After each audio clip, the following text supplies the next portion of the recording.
Сәлеметсіздер ме, құрметті оқырмандар?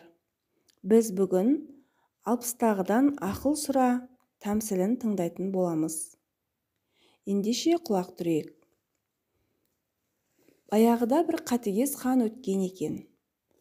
Ол өз халқына мынадай жарлық шығарып, 60-қа келген адамның ұлына өз әкесін жартастан құлатып өлтіруге бұйырады.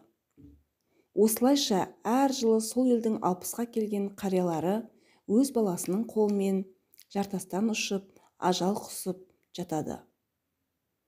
Бір жылы жас азамат 60-қа келген әкесін әлгі ажал жартасының басына әкеліп, құлатып өлтіргелі тұрғанда, оған бір ой түседі.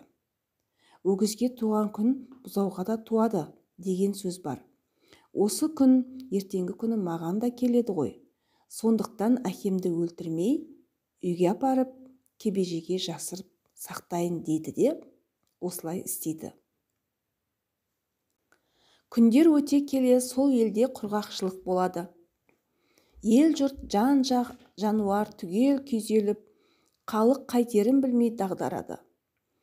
Кебеженің ішінде жатып, бұл жағдайды сұрап біліп отырған қария елдің судан тарыққанын білген соң баласына: өз үйіңнің көк өгізін бұйдасын түріп қоя бер, су бар жерді сол табады, деп ақыл береді. Әкесінің ақылы бойынша көк өгізді қоя береді. Көк өгіз салған күйі бір жалбызды өзекке келіп тоқтап, сол жерді иіскеп тұрып алады.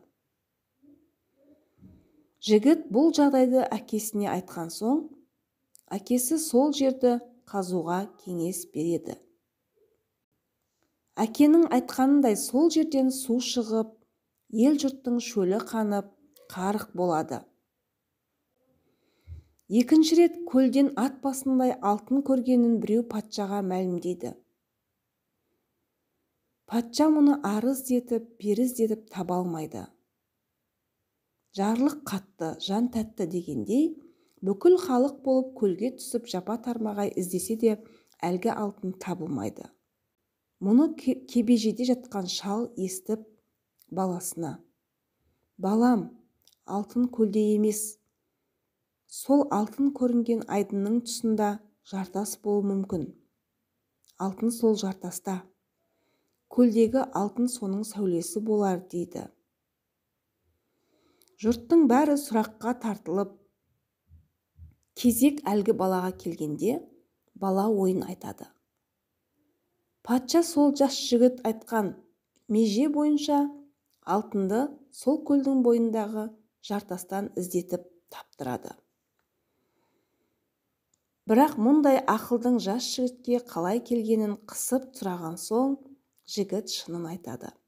Әлгі су жоқта суды табудың амалын, елдің алтынды іздеп дағдарғандығы, алтын жатқан жердің межесін де әкесі айтқанын, оны осы уақытқа дейін кебежеде сақтап отырғанын айтады. Патша бұрынғы ағаттығына опық жеп, бұдан кейін 60-қа келген қарияларды өлтірмей, ақыл сұрайық деген қорытындыға келіпті. Содан бері жұрт арасында 60-қа келгеннен ақыл сұра деген сөз тәмсіл болып қалған екен. Құрметті оқырмандар, менің бүгінгі тәмсілім сіздерге ұнаса, парақшаға тіркеліп, лайк басайық. Және келесі тәмсілді жіберіп алмас үшін қоңырауды басып қойыңыз. Сау сәлеметте болыңыз.